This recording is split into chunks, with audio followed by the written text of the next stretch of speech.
अस्सलाम वालेकुम व्यूअर्स। आज का हमारा टॉपिक है डायमेंशनल एनालिसिस। डायमेंशनल एनालिसिस की दो एप्लीकेशंस हैं। एक हम कह देते हैं हमारे पास to check the correctness of equations, उसकी मदद से हम किसी फार्मूले की करेक्टनेस को चेक करते हैं। और दूसरा जो आज टॉपिक हम स्टडी करते हैं वो है हमारे पास to derive a new formula. हम डायमेंशन के मेथड को यूज़ करके हम किसी भी नए फार्मूले को डिराइव कर सकते हैं। तो किसी भी नए फार्मूले को डिराइव करने से पहले सबसे पहले जो हम चीज़ यूज़ करते हैं कि वो है हम उसकी करेक्ट गैसिंग करते हैं। हम अंदाज़ा लगाते हैं कि हम जिस वेरिएबल के बारे में, जिस वेरिएबल का फार्मूला डिराइव करने जा रहे हैं वो फिज़िकल क्वांटिटी किन किन पैरामीटर्स के ऊपर डिपेंड कर सकती है। तो इसमें हमारे पास एक ही पॉइंट होता है। हम क्या करते हैं, इसमें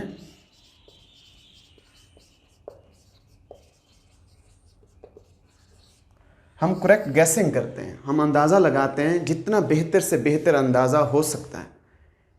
हम जिस फिज़िकल क्वांटिटी के बारे में फार्मूला डिराइव करने जा रहे हैं वो फिज़िकल क्वांटिटी किन किन वेरिएबल्स के ऊपर डिपेंड कर सकती है। तो पहले हम सबसे पहले एग्जांपल 1.5 को डिस्कस करते हैं।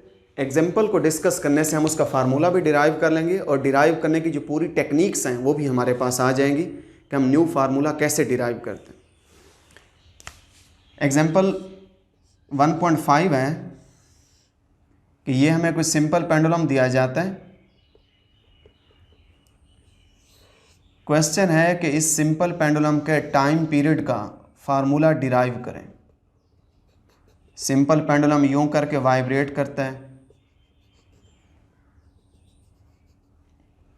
वर्टिकल के साथ उसका एंगल कितना है, ये थीटा। मेटेलिक बॉब का जो मैस है वो m। इसकी यहाँ से लेकर यहाँ तक जो लेंथ है उस लेंथ को l कह देते हैं। एक फोर्स ऑफ ग्रेविटी की वजह से ये सिंपल पेंडुलम यूं करके वो एक्सट्रीम पोजीशन से मीन पोजीशन पे यूं वापस आता है। अब हमारा क्वेश्चन है कि आप इसके टाइम पीरियड का फार्मूला डिराइव करें। हम अंदाज़ा लगाते हैं कि टाइम पीरियड किन किन वेरिएबल्स पे डिपेंड करता है। पहला एक रफ एस्टिमेट है, मास पे डिपेंड करता है। ये हमारा एक रफ सा एस्टिमेट है। दूसरा हम कह देते हैं कि वो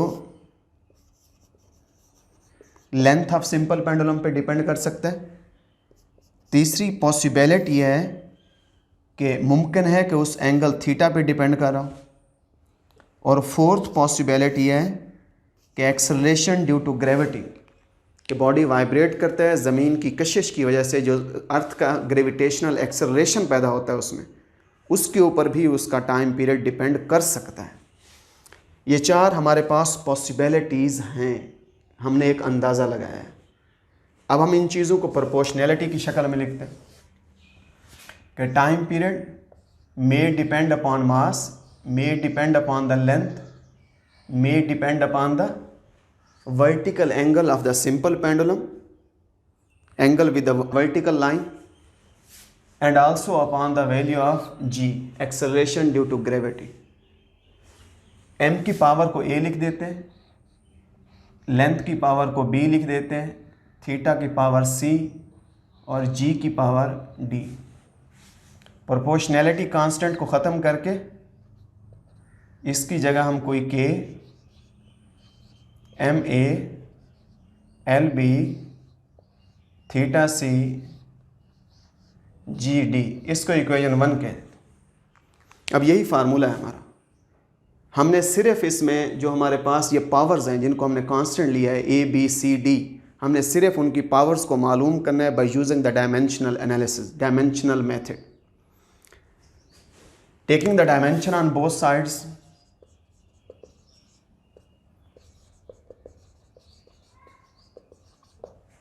dimension of time period, dimension of k, dimension of mass, dimension of length, dimension of theta, dimension of g। अब टाइम पीरियड की डायमेंशन किसके इक्वल है, ये टाइम पीरियड की डायमेंशन है m raise to power 0, L raise to power 0 means के कुछ भी नहीं है, ये 1। डायमेंशन की जो टाइम पीरियड की डायमेंशन है वो कैपिटल T। कांस्टेंट की कोई डायमेंशन नहीं होती, constant of proportionality is dimensionless. Mass की डायमेंशन क्या आएगी, capital M raise to power A। Length की dimension capital L। Theta dimensionless है, अगर हम थीटा को लिखें तो theta is equal to S/R। Theta की डायमेंशन क्या आ जाएगी, S की डायमेंशन डिवाइडेड बाई रेडियस की डायमेंशन, ये आपस में कट जाएगा, L डिवाइडेड बाई L। लेकिन फिर भी हम यहाँ पे इसको क्या लिख देते हैं, L इंटू L इनवर्स लिख देते हैं। तो यहाँ पे ये L into L inverse raise to power C। Acceleration की डायमेंशन क्या है, रेज टू पावर D। अब राइट साइड के ऊपर हम सेम डायमेंशंस की पावर्स को इकट्ठा कर देते हैं। M raise to power A, L raise to power B plus C minus C plus D, B plus C minus C, और यहाँ पे क्या आ जाएगा प्लस D। कैपिटल T की डायमेंशन क्या है, कैपिटल T माइनस 2D। अब ये हमारे पास डायमेंशन है।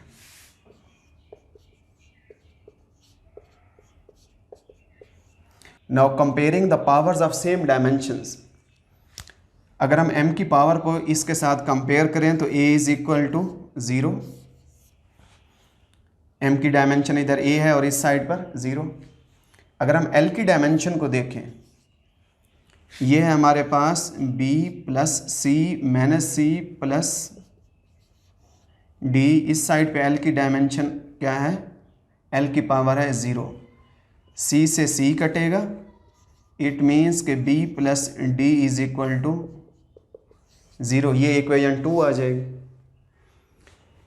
अगर हम t की डायमेंशन को देखें, t की डायमेंशन है माइनस 2D और इस साइड पे t की डायमेंशन है 1, तो उस साइड पे जाके -1/2, ये d की पावर आ जाएगी।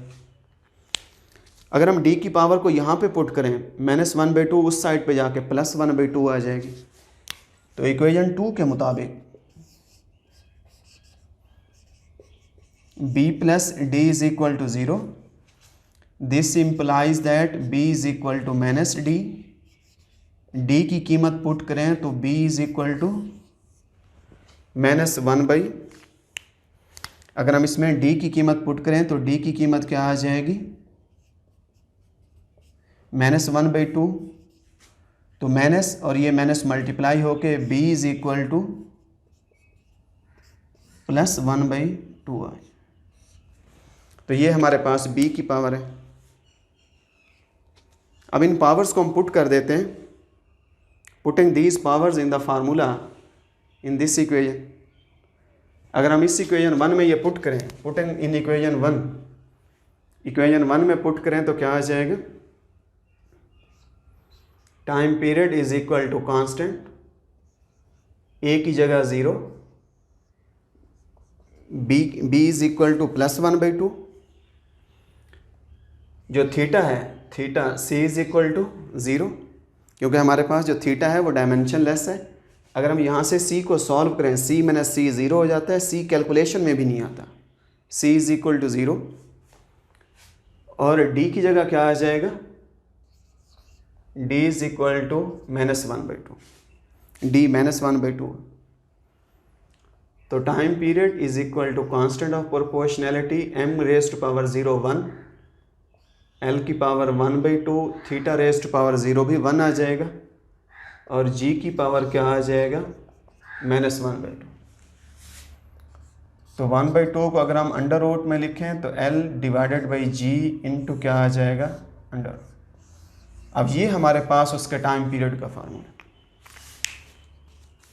Time period of the simple pendulum हमारे पास l अंडर रूट, ये नेगेटिव माइनस जो है 1/2, ये नीचे आके +1/2, ये time period is equal to constant of proportionality. हमें पता है कि जो एक्चुअल स्टैंडर्ड कांस्टेंट है, कांस्टेंट किसके इक्वल होता है, 2π। इसका जो एक्चुअल फार्मूला है फिजिक्स में वो किसके बराबर है?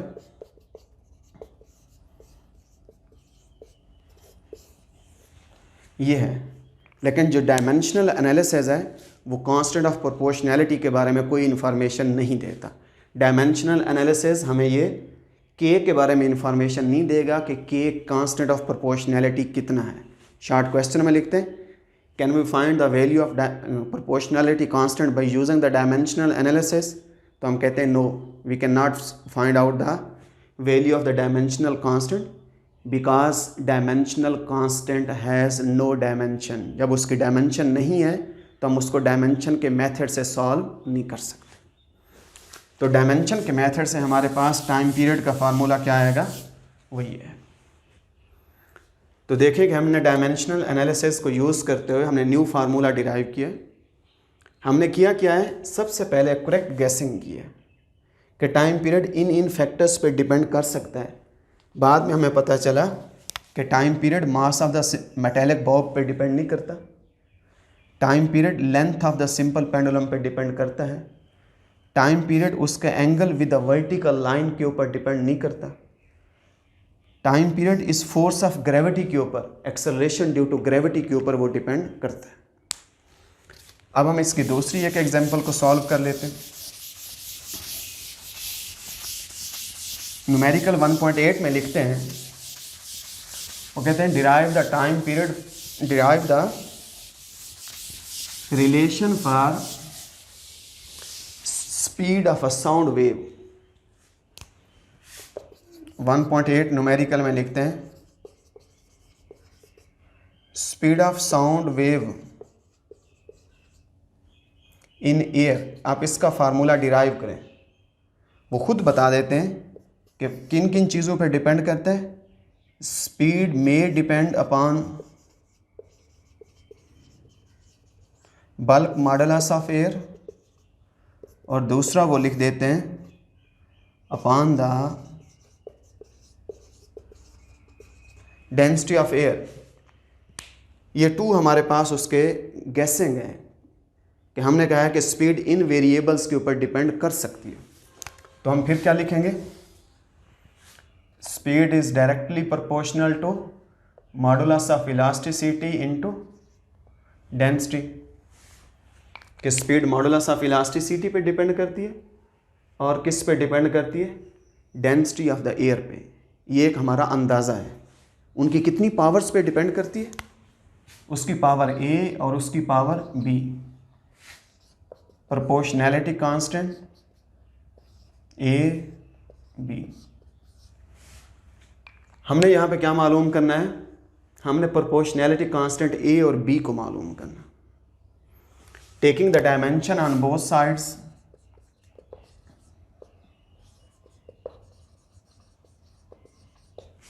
अगर हम v की डायमेंशन लें, कांस्टेंट ऑफ प्रोपोर्शनैलिटी की डायमेंशन लें, मॉडुलस ऑफ इलास्टिसिटी की डायमेंशन लें, वेलोसिटी की डायमेंशन है m0, l की पावर 1, t की पावर -1। कांस्टेंट ऑफ प्रोपोर्शनैलिटी की कोई डायमेंशन नहीं है। मॉडुलस ऑफ इलास्टिसिटी को आप सॉल्व करें, यह है stress over strain. Strain dimension less है, स्ट्रेस किसके बराबर है, फोर्स पर यूनिट एरिया। तो जो force per unit area means कि जो प्रेशर की डायमेंशन होगी एग्जैक्टली वही मॉडुलस ऑफ इलास्टिसिटी की डायमेंशन होगी, और वो किसके बराबर है, आप इसको सॉल्व कर सकते हैं। ml इनवर्स t-2 इसकी पावर a, और डेंसिटी है मास पर unit volume. Density is equal to mass divided by volume. Mass की डायमेंशन l, वॉल्यूम की डायमेंशन लेंथ क्यूब। तो ऊपर जाके क्या बनेगा, ml -3 b। अगर हम सेम उसकी पावर्स को लिखें, 0, l⁻1, t⁻−1, सेम डायमेंशंस की पावर m की पावर 1 मीन्स के a, प्लस क्या आ जाएगा बी एल की पावर माइनस ए माइनस 3b और टी की पावर माइनस 2a। फिर वही हम कह रहे हैं comparing the powers of same dimensions. m की पावर इधर क्या है a प्लस बी, इस साइड पे क्या है 0, इक्वेशन 1। l की पावर क्या है माइनस a माइनस 3b, इधर l की पावर 1, t की पावर माइनस 2a, इस साइड पे t की पावर माइनस a। यहाँ से a किसके इक्वल आएगा a इज इक्वल टू 1/2। अगर मैं a को यहाँ पे पुट कर दूँ इक्वेशन 1 के मुताबिक a plus B is equal to 0, it means कि b is equal to minus a। तो a की कीमत पुट करेंगे b is equal to minus 1/2। Now putting the values of a and b in the equation 1, यहाँ पे put करेंगे क्या आ जाएगा this equation 1 will become speed is equal to constant of proportionality a raise to power e raise to power a and density raise to power b minus 1/2।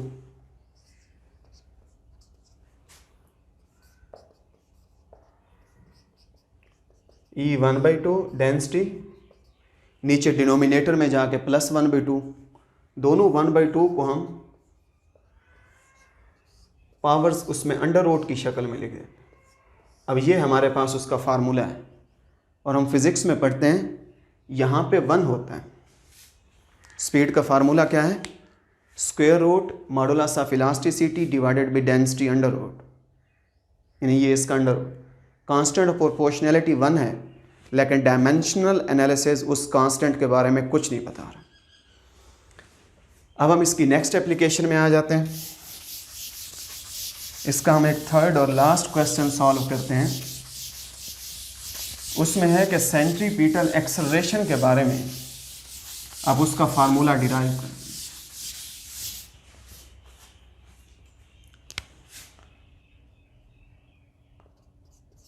One 1.10 numerical है। Centripetal acceleration का formula derive करें। Centripetal acceleration depends upon speed of body and depends upon radius of circle. ये हमारी एक guessing है, अंदाज़ा है कि इन फैक्टर्स पे डिपेंड कर सकता है। तो फार्मूले की शक्ल में क्या लिखेंगे, इक्वेशन है centripetal acceleration that may depend upon v raise to power m and r raise to power n। ये हमारा अंदाज़ा है कि सेंट्रीपिटल एक्सेलरेशन स्पीड पे डिपेंड कर सकता है। कितनी स्पीड पे, उसकी पावर m के ऊपर। हम उस m को मालूम करेंगे। हम यहाँ पे a b c नहीं लिख रहे, m और n लिख रहे हैं। प्रोपोर्शनैलिटी कांस्टेंट क्या आ जाएगा k, मैं इसको इक्वेशन 1 कह देता हूँ। Taking the dimension on both sides,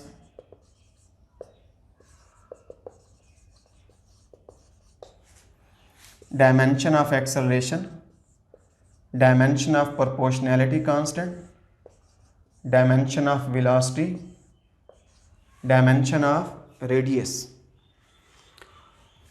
acceleration की dimension है हमारे पास LT - 2, constant of proportionality has no dimension, velocity LT - 1 raised to power m, और रेडियस एक फासला है, उसकी डायमेंशन L है। कंपेयरिंग द पावर्स, पहले उसकी डायमेंशंस की पावर्स को लिख देते हैं। L raise to power 1, T raise to power -2, L raise to power m plus n, T raise to power -m। Comparing the powers of same dimensions,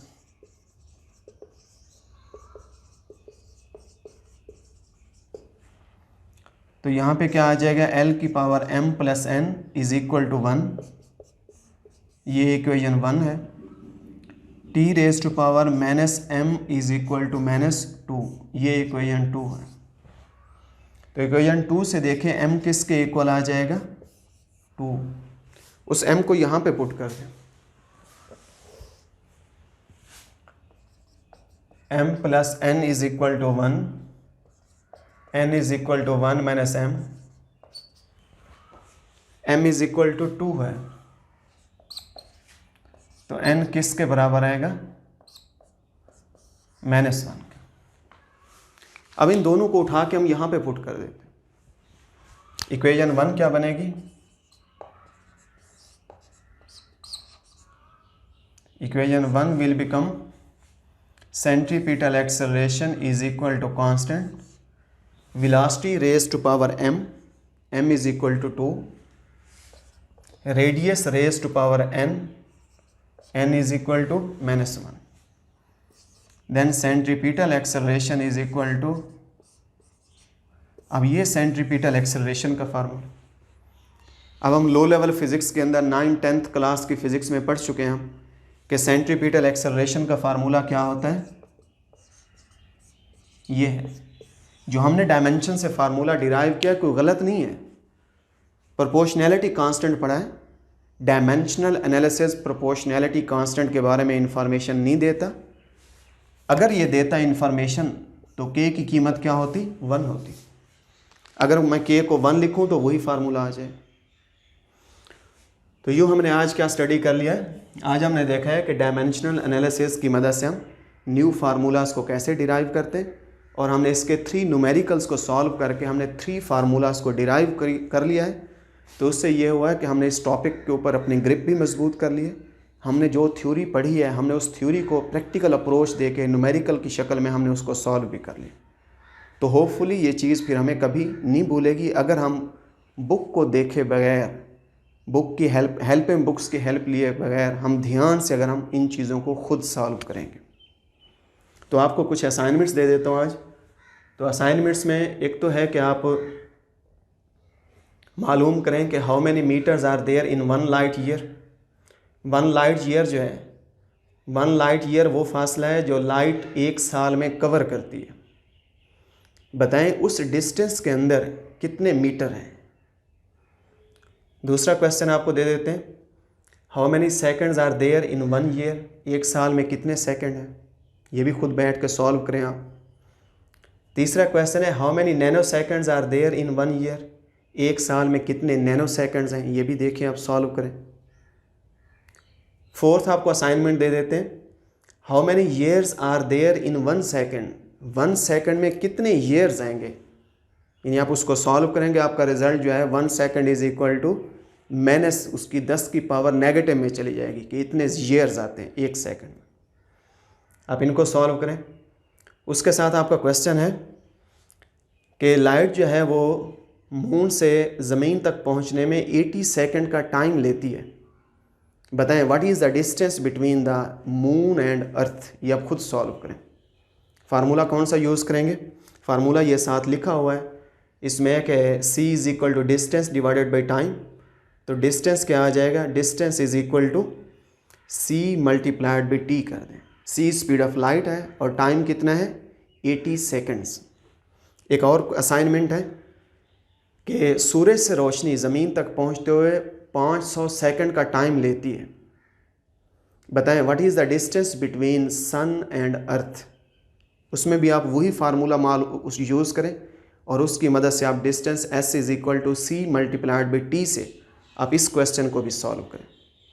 तो यूँ करके ये क्वेश्चन सॉल्व करने से फिर आपको कभी मेमोराइज़ नहीं करना पड़ेगा कि ज़मीन और चाँद का कितना फासला है, अर्थ और सन का कितना डिस्टेंस है, दरमियानी डिस्टेंस क्या है, क्योंकि आप मेमोराइज़ नहीं करेंगे, रट्टा नहीं लगाना पड़ेगा, वो चीज़ें आपकी कैलकुलेशन में आ जाएंगी।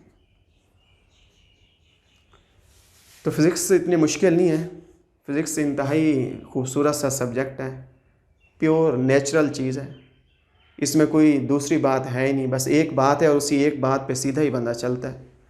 अगर आपको बातें सही समझ आ रही हैं तो लाजमी बात है आपको फ़िज़िक्स अच्छी लगेगी। अगर आपको चीज़ें समझ नहीं आ रही तो फिर आप याद रखना, आपको फ़िज़िक्स फिर हमेशा मुश्किल लगेगी। चीज़ों को आप फिज़िक्स में, स्पेशली फ़िज़िक्स में मैं कह रहा हूँ, आप चीज़ों को रटा ना लगाएं, आप चीज़ों को क्लियर करें।